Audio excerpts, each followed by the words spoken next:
This remote Afghan army outpost is one of thousands nationwide, often isolated and in inhospitable areas. They are the first line of defence against Taliban and ISIL fighters, as well as the most vulnerable. Flags mark the graves of fallen soldiers. Since the US pulled out its ground forces 3 years ago, the Afghan army has borne the brunt of the fighting with the Taliban and the casualties.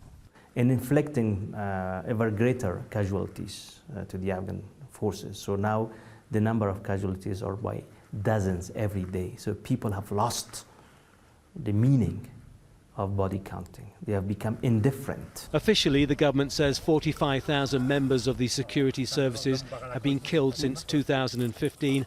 Unofficially, Afghan analysts say that number could easily be doubled. The overall army strength has dropped to its lowest level in years as the military confronts its biggest ever crisis. But army chiefs maintain that morale remains good. We have a volunteer army. It's their own choice to serve.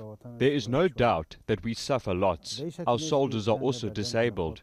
But our morale is high because the goal is freedom and to serve the people of Afghanistan.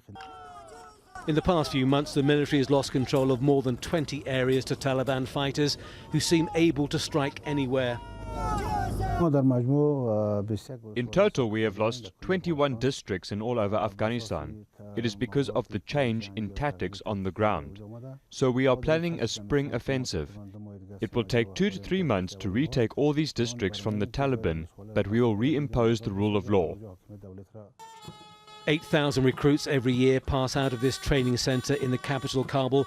Most of them are trained by Afghan instructors taught by Western military experts. Despite the high casualty rate, young men are still volunteering to fight. It's partly out of a sense of patriotic duty, but it's also because of the dire economic situation here. They face the stark choice, either stay at home and endure poverty or face the Taliban and risk death or injury. It's my duty to fight for my country, to win our freedom. I'm not afraid of the Taliban. If I hadn't gone to the army, I had nothing else planned. Professional soldiers say ideally training should last a minimum of a year.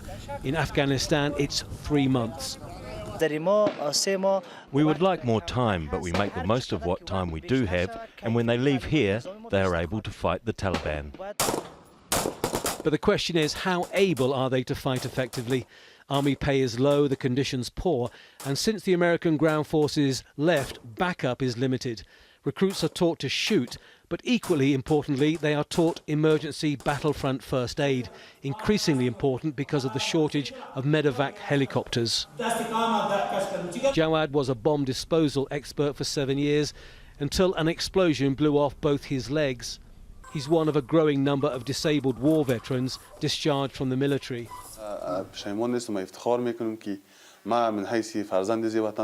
I have no regret. I am proud that I have contributed to the defense of my country, and my sacrifice was in pursuit of peace, my people and my country. But there is little help for heroes in Afghanistan. The father of 4 receives a meagre disability pension of $270 a year, but he hasn't received any money for 8 months and he can't afford further medical treatment. The Afghan military has come a long way in the last 18 years, but is it far enough? And if and when the US forces finally withdraw completely, will the Afghans be able to stand alone? Tony Birtley, Al Jazeera, Kabul.